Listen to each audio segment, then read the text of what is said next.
Welcome back to Chaos Corner. It's your old buddy. It's me. It's the G.O.C.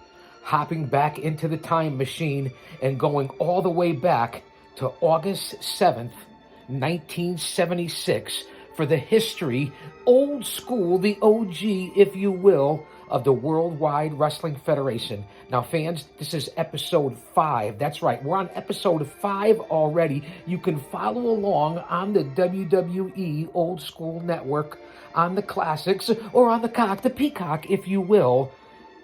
And as I just said, August 7th, 1976 from Madison Square Garden. I was only 13 years old. Let that sink in, as here we are, 2023. Follow me on all social media platforms, and you know what they are. Here on the mothership, Guardian of Chaos on the YouTube network, the YouTube channel, if you will, in real time on Twitter, at Big Daddy G.O.C., and the G.O.C. stands for the Guardian of Chaos. On Instagram, it's the Guardian of Chaos, and of course, my 2 accounts on Facebook, that's right, there's 2, Jay Brony, that's right, Jay Brony, and Prodigio Fidelis El Guardian. Follow me on Gitter, Gab, Truth Social, Rumble. I cover it all in the IWC because it's me. Fans, this has been one of my passions, one of my pet projects in this new series. One man, unique, unedited, unscripted, and following the history of the Worldwide Wrestling Federation. We've done it before with the NWA and Starrcade in that series. We've done it before for the old world-class championship wrestling back to the 80s, but here we are in the 70s, and it's been unbelievable. The crowd reactions, the live tapes, the breakdown of the different matches, the placement of the cards, the main event, the champions, and of course, the reaction to the history of the crowd. Back in the days, sold out Madison Square Garden. So as we live through these hard times, come and let me be a distraction as you are for me. So I can't thank you enough for being here on the YouTube channel. Now that we're off all the other social media platforms, we're back here on the YouTube channel. Like, subscribe, leave a comment, get us in the algorithm. Episode 5, on the commentary, once again, as I've noticed, we started off episode 1 in 1973. We bounced up to 1975, 76 for a few episodes in 75. And Vince McMahon at the time for the Worldwide Wrestling Federation, he was not the owner, Vince Jr., Vince Sr. was, and Vince Jr. did I'll have to say, a commendable, decent job of doing the solo commentary. I've done it before from my home at Paradise Alley Pro Wrestling. It's not easy. It's got to be a knack for it, and it's always nice to have that a color commentary, that sidekick, if you will, as a partner, as a teammate. But to do the solo commentary, give Vince credit. If you don't give him credit for anything, give him credit for that.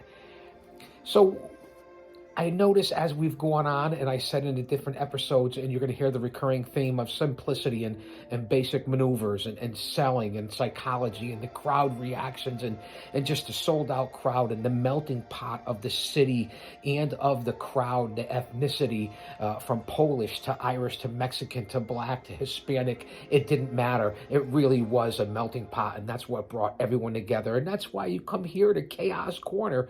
My over 5 decades as a fan, a mark, a smart. That's right, I said it. And of course, my over 3 decades as a pro wrestling manager. Go to my community page. Check out all the photos over there. Again, you're not going to want to miss it. The over 1.7 thousand videos on this station covering everything from the WWE to AEW and everything in between. That's what you get here on this channel. I invite you into my home here at Chaos Corner. We're in the lounge. Listen, look, this is what I have here. I have the espresso from Brugger's. Of course, I have the H2O. I have the Sprite Zero in honor of Jim Cornette, because I do listen to you, Corny.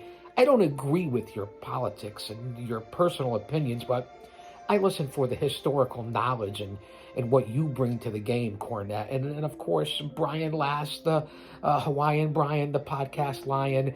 Yeah, he's very entertaining, and you guys work well off each other. Travis is an unbelievable artist, but I will say the Jim Cornette experience, whether it's the drive-thrus, the omnibus, it doesn't matter what it is. I listen to Cornette and I take it for what it's worth, but it's highly entertaining. Perhaps the best podcast out there as far as numbers, not opinions or takes, but just I'll give you credit, Corny. Remember, I got to pick your brain a couple of times. I'll never forget the secrets that you told me. Let that marinate. All right, back to what we're talking about. Sprite Zero.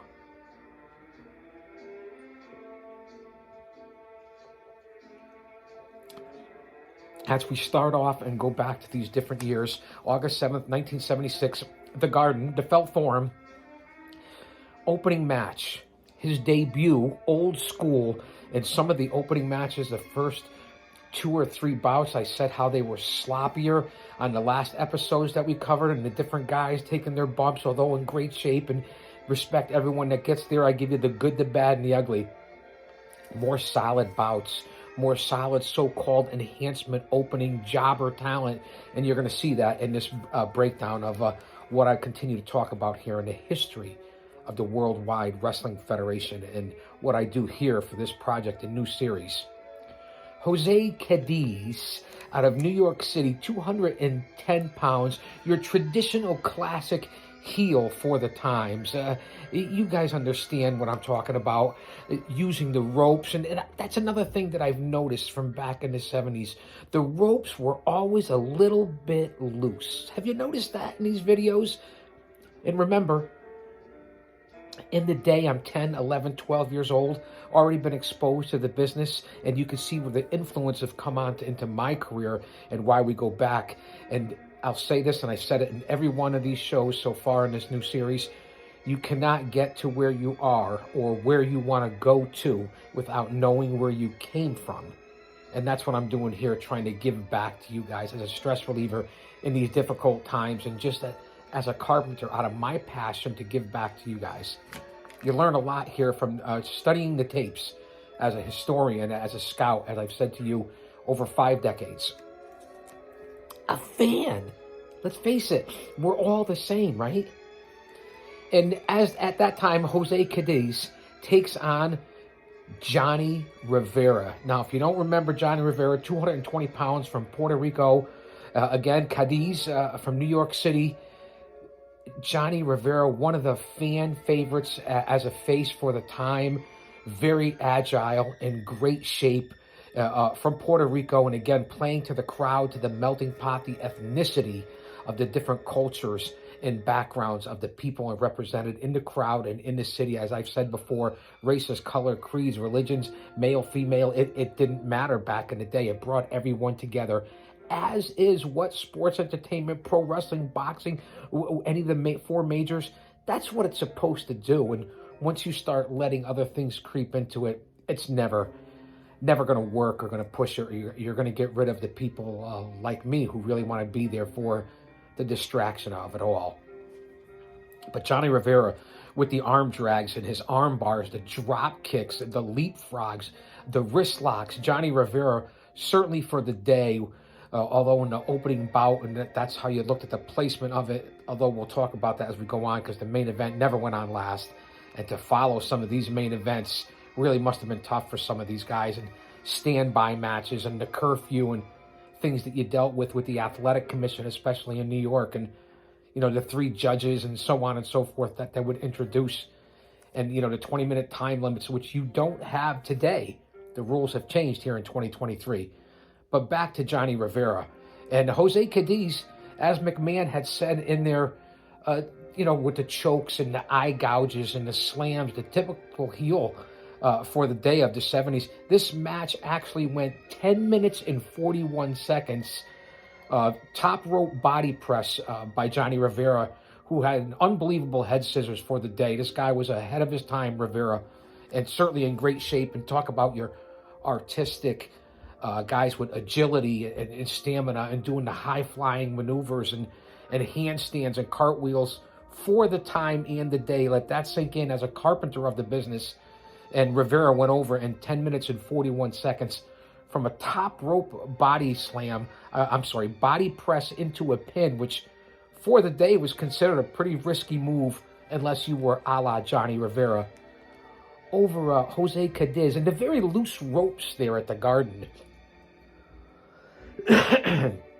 That's what you get here. No edit button. I don't shut anything off. I don't go back and edit this. This goes right up to YouTube, live to tape. That's what you get here for the IWC. So there's no button. I adjust the camera. We put it on. We roll right after we watch it. And I've been studying all these tapes and going back along. It's really been a lot of fun. Follow me on this. You guys aren't going to want to miss it. And then you get to hang out with me for 20 minutes to a half an hour.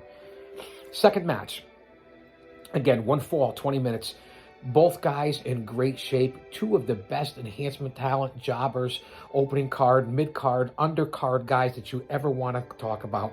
And one of them is in the Hall of Fame. From New York City, 240 pounds, the unpredictable Johnny Rodz, going up against, from Philadelphia, Pennsylvania, the left-hander, special delivery. That's right, S.D. Jones out of Antigua, then Philadelphia, Pennsylvania, 253 pounds at that point. Both men here in 1976 in great shape. Does it get any tougher? And then going down to Gleason's gym and being able to train. I went down there with Diamond and DeVito back in the 90s, late 90s.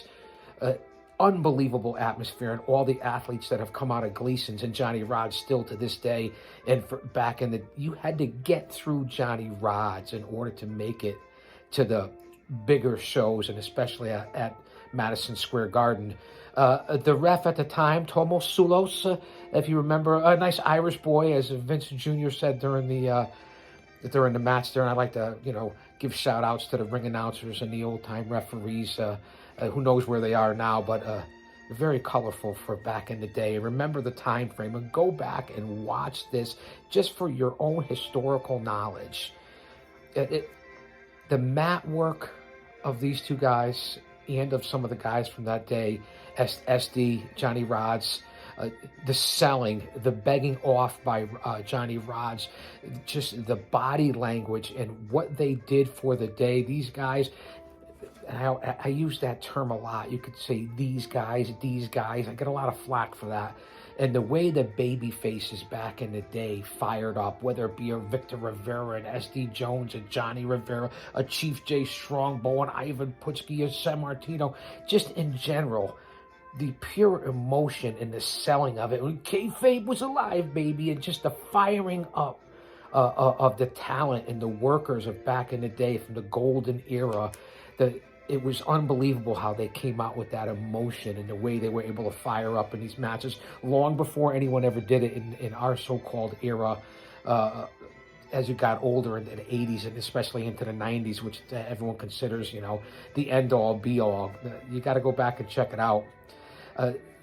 The left hands, the traditional headbutts by S.D. Jones and that trademark left hand, as I said, the use of the turnbuckles by all the workers back in the days and the talent for back in this time in the 70s, which is lost now with the headbutts and just using the ropes and the crowd reactions for certain ethnic cultures and just even I know I've been using that a lot because of the melting pot of what wrestling represented back then.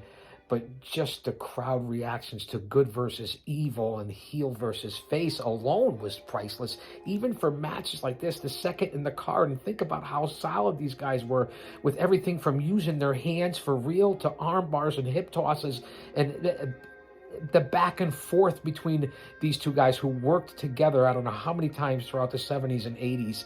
And in the end, a simple turnbuckle spot where Rodz had SD in the corner in a bear hug, and now SD goes up, pushes off the turnbuckle, a simple press fall backwards, keeps his shoulders. Rodz is on the mat, 1, 2, 3, and SD gets the pin in an unbelievable solid bout that in today's independent scene and in the big times, which you would consider the WWE and AEW and some of the other groups, this match holds up today between Rodz and SD Jones. 8 minutes, 12 seconds, and special delivery goes over the unpredictable one in a very solid back and forth bout.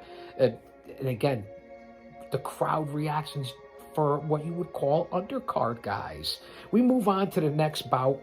A traditional, and you don't see it nowadays. And I always compare it. And I don't want to sound like an old guy because I mentioned Cornette, because I'm in with the new times and do follow-alongs and do live to tape and appreciate the talent as well as today in 2023. Here in February, coming up on Valentine's Day pretty soon. 2 out of 3 falls were most of these matches, and this was for the Worldwide Wrestling Federation championships, the tag team titles, the straps. Dominic DeNucci, that's right, from Venice, Italy, 265 pounds, and Jose Gonzalez, the Puerto Rican, at 240 pounds. And tag ropes used again, as I keep telling you. I love when the tag ropes were used. Another lost art. 2 out of 3 falls against the Executioners, who were an unbelievable tag team representative for the Worldwide Wrestling Federation and as tag team champions.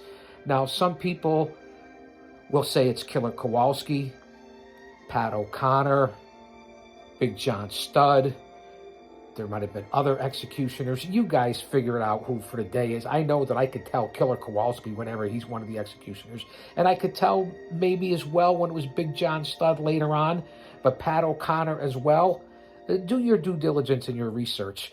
Total combined weight, 587 pounds, the Executioners, and no Captain Lou. Now, here in 76, in the summer of 76, Captain Lou was their manager while they were the tag team champions, so it was odd not to have him there. Ref Dick Kroll, one of the better referees for the day, legendary referee, along with Dick Worley, Dick Kroll, Jack Lotz, and the whole lot, Thomas Soulis. The referees were really something back in the day, and they fit their role. They really didn't get in the way and didn't embarrass themselves as well.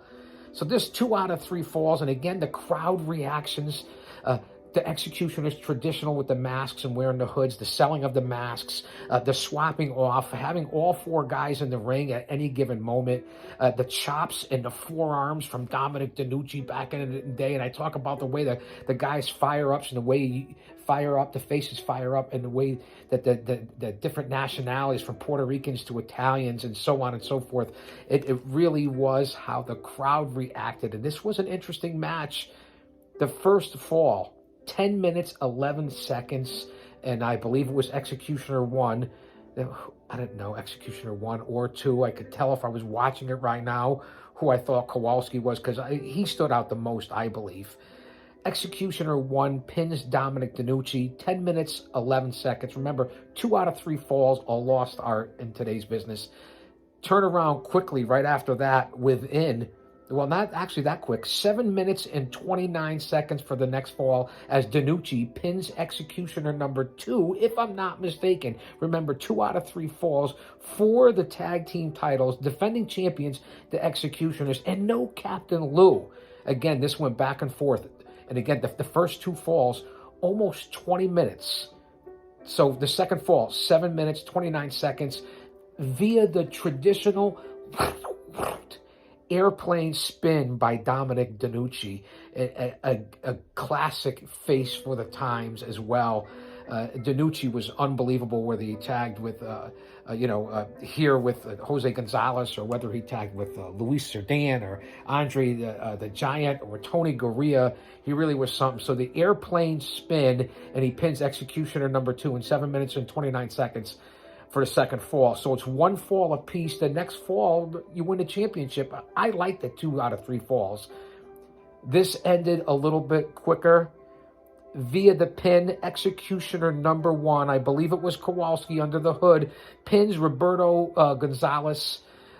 Jose Gonzalez, 5 minutes and 14 seconds. So let's look at it. 10 minutes, 11 seconds for the first fall to the Executioners. 7 minutes, we'll say 30 seconds for the second fall to DeNucci and Gonzalez. And then the third fall goes to the Executioners, who retained the Worldwide Wrestling Federation tag team titles over DeNucci and Jose Gonzalez in 5 minutes and 14 seconds. Gonzalez takes the loss there. So in total, we're looking at almost 25 minutes for the 2 out of 3 falls. I like the placement. I like how they put it here for the titles, and I like that it's 2 out of 3 falls, and you could tell the story. Again, good for the day, good for the times, an excellent match, good athletes, and a pretty good match. Next, we move on to, as we travel here in the time machine at Chaos Corner, live to tape. Thanks for being here. Have a sip of coffee. I enjoy this. We're 20 minutes in. We're in the time machine for episode 5, the OG with the OG. And the next bout, after the Executioners defended their titles here in 76, the summer of 76, a good year. We have number 1 contender for the times, Bruiser Brody. That's right, undefeated in the Garden with Grand Wizard, Santa Fe, New Mexico, 325 pounds.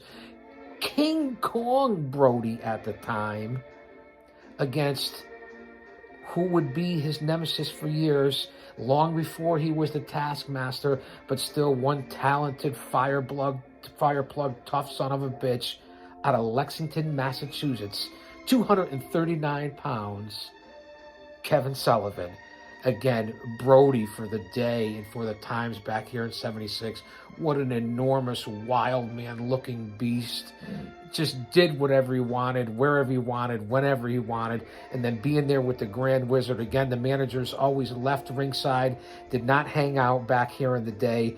Brody was the number 1 contender here in the summer of 76, undefeated. And this went a quick 2 minutes and 29 seconds, a backbreaker submission as Sullivan tapped out to King Kong Brody. Again, undefeated at the time and your number 1 contender for the championship. And the champion was obviously Sammartino. So we'll get back to King Kong Brody. 2 minutes, 29 seconds here in the summer of 76 over the future Taskmaster, Kevin Sullivan. And boy, would they have a feud. Going on to the very next match. Again, we are here in 1976 in the time machine.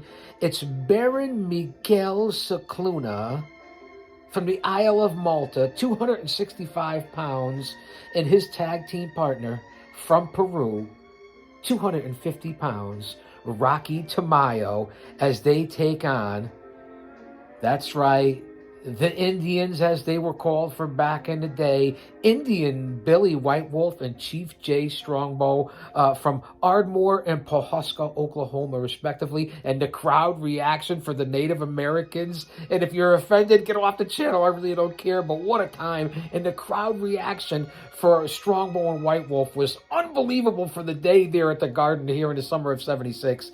And this was not your traditional 2 out of 3 falls. This was 1 fall, probably because they're looking at the curfew and the New York State Athletic Commission. You know how it was there in New York. We are here in the Garden in the summer of 76.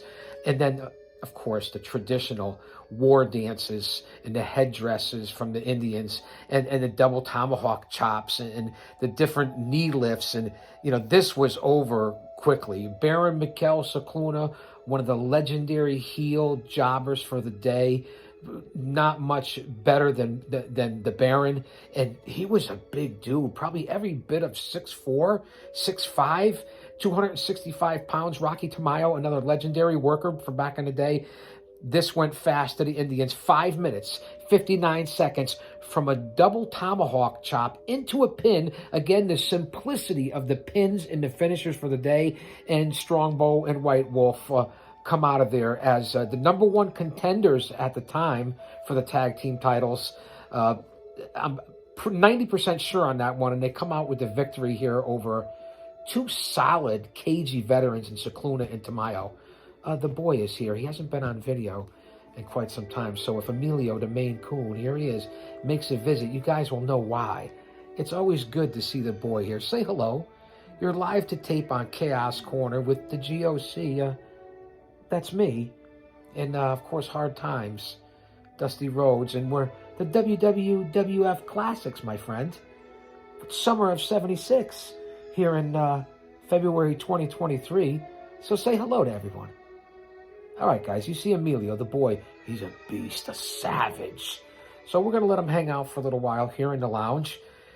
We're just coming out of the double tomahawk chop from Billy White Wolf for the pin over Rocky Tamayo in the summer of 76. Let's move on here in the OG podcast series here in Chaos Corner. Episode 5, if you will. You going to stay around for a little bit, boy? Next coming up, as you see, I'm always prepared and have my notes. One of the unbelievable main events that I always talk about in the crowd reactions, and it can't get any better than this. 22,000 fans between MSG and the Felt Forum as the Bounty Hunter. That's right, that's what he was called back then. 312 pounds from Borger, Texas, with no classy Freddie Blassie this time around. Weird by his absence, although he was his manager, Stan Hansen. As this is the return bout from last time at the Garden, where Hansen broke Bruno Sammartino's neck with what we call that left arm with the pad on it, the lariat. So let that kick back and relax and reflect on that, as, of course, at this point, one of Bruno's lightest weights. I think they announced him at 230. I question that. The crowd was so loud, I didn't hear it that good, so I questioned Bruno was 230. No question, he was lighter, but this is the steel cage match after Bruno recovered from the broken neck, and the crowd reaction. Bruno from Abruzzi, Italy, we know, now being billed as from Pittsburgh, Pennsylvania, and on their feet for the whole match, the crowd, 22,000, as I said, on their feet, didn't sit once in the traditional steel cage. 2 rules. And it's steel cage match rules: over the top or through the door. And that's it. The only 2 ways to get out. And you know the history in the trilogy from Shea Stadium to Madison Square Garden to the broken neck of what went on between Stan, the Lariat Hansen, the Bounty Hunter, if you will, and of course, the living legend Bruno Sammartino. And the steel cage match, let's get on to the notes here. I already told you the Bruno chants. Hansen attacks right out of the beginning of this right here, in this match here in the Garden, in the steel cage, which looks tremendous for the day and for the time. Now, Hansen a couple of times, as I look back here and reviewed the match on the network, and you can follow along, tried to go over the top of the cage at least a couple of times. He didn't really try to go through the doorway, and that left arm lariat that Hansen uses, and he attacked Bruno right from the beginning, but as time went on, Hansen was busted open. It was a bloody mess and a crimson mask. And when they use blood back then, you know that it has to end this way. And this is how you extend feuds. You don't just start off in Texas death matches or steel cages. This becomes the culmination of what goes on in feuds that go on for long-term booking and long-term storytelling. And you can question how it was back here in the summer of 76, but it really was something. And to see Hansen all bloodied and tied up in the ropes, and the weight of veterans and the weight of talent, and old school bookers who were actually wrestlers back in the day booked this. It really was something to see how they used the turnbuckles, the ropes, simple maneuvers, simple finishes. And you could see that in all these different matches. The boy really wants to be here. And Bruno, at the end, using the elbow, using the alleged loaded elbow, using the glove to break open Stan Hansen, was really something to behold in this match right here. Bruno, at the end, the bottom line is he walks out the front door of the cage. And again, that was the only 2 ways that you could do it, is walk out from there. Bruno must have smashed Hansen into the cage a half dozen times, maybe a dozen times, according to my notes. The chin locks, the stomps, slamming him into the ring posts is where I believe he was busted open, according to my notes as I watched it on the network. And again, I remember it as a 13-year-old boy like it was yesterday, and you see the influence that it has here today in my career. So 11 minutes and 11 seconds, that's right, 11-11, Bruno retains the championship in the steel cage against the Bounty Hunter, Stan Hansen, and gets revenge for the broken neck. This really was a bloody mess, and the crowd, I keep saying, it was insane. The interruptions, the disruptions, the noise, the chants, it gives me chills even to think about it to this day. So what a match, what a return, and they went on to even battle again, and with Bruno as champion, playing to the Italian crowd. Again, the melting pot of that with the ethnicities, and I'll keep saying it because I'm just loved it and was amazed by it and why we can't be there today. And that's exactly what it's supposed to do. But that's another story for another time. And it leads on to try to follow up that match. And again, if you watch this on the network, they always have backup matches. And the next match, the legendary from Bar Harbor or Ann Arbor, I still couldn't get it right, but from Michigan, the legendary Big Bobo Brazil went up against Gas House Gilbert, one of the traditional mid-carders, lower guys, big monster of a man, Gas House Gilbert, and you could tell that this was to try to follow Bruno and Stan Hansen in the steel cage. This was a curfew throwaway match because it went all of 35 seconds.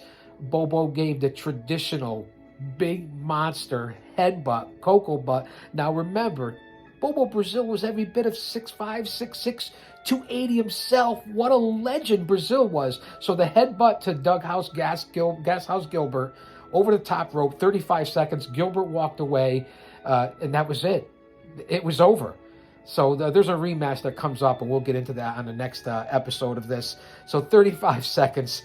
Again, how would you follow Bruno and Hansen? So I get the booking there. It goes to show you where the placement was of the main event or the big match. The main event was always the championship match, but it wasn't always on last. Imagine trying to follow that. Because today, it's all on. Everything's all on with moves. And if you do it, you can do it in the next match. And if you use furniture, you can do it in the next match. And it doesn't matter what anyone else's pin was or finish, or because it's all on. You can still do it. It doesn't matter. There's no respect. But that's another story for another time, and how we don't want every match to be the same. Back then, here in the time machine, it wasn't. And so we go on to the final bout of the evening, and I've said it before on the reactions of this one particular guy, the Polish Power from the Polish Army, the Super Pole, Ivan Putski, 275 pounds. He comes in, he grabs the mic and yells out to the crowd in every match. He drinks beer. He does the Hogan, long before Hogan, Austin, everybody. This guy back in the day, sold out, made money, unbelievable the crowd reaction for Ivan Putski, the leader of the Polish Army. And again, here a little flub for back in the day. He calls his opponent, he's going to send him all the way back to Israel. Well, it wasn't. It was Skandor Akbar, billed from Saudi Arabia, 265 pounds. At that point, Akbar was undefeated in this match near the end of the night after the big Bruno Stan Hansen steel cage match. One fall to a finish or the curfew. That's how they would announce it back in the day, especially with the New York State Athletic Commission. Unbelievable. The double axe handle by Ivan Putski, the side headlocks, the bear hugs, and the typical bad guy tactics, legendary heel tactics, traditional of Skandor Akbar with the eye rakes and the eye gouges and the pulling of the trunks and the choking, and I keep talking about the biting and all the matches back in the day, just typical heel tactics. And again, Skandor was with the camel on the tights, and typical traditional how they would play ethnicity here, Polish against Middle Eastern, and the crowd would go crazy for it. And Putski, what he did for these cards back then in the 70s, one of the biggest talents in crowd reactions, along with Strongbow and Bruno and Pedro Morales and certain guys that really got the reactions from the crowds. I can't say it enough compared to what it is here in 2023. And this is, 30, 40, 50 years ago. Just think about that. So here in 2 minutes, 56 seconds, you knew it had to go fast, but it felt like you were watching for 10 minutes and what you would get and send the crowd home happy. The big Polish hammer, which was a double axe handle off the ropes, and Putski gets the win over Skandor Akbar, and another successful sold-out crowd. The summer of 76, and just the jackhammer right hands by Putski. These matches may not have lasted long. Some of them did last longer. You see the boys getting hungry. I'm going to have to feed them. So we're going to end up episode 5 here from April 7th, 1976 from the Garden here at Chaos Corner with the boy Emilio and the G.O.C. We'll be back damn soon with episode 6, the old school OG podcast with the Guardian of Chaos. I'll say that to say this. What a time. Don't you dare miss it.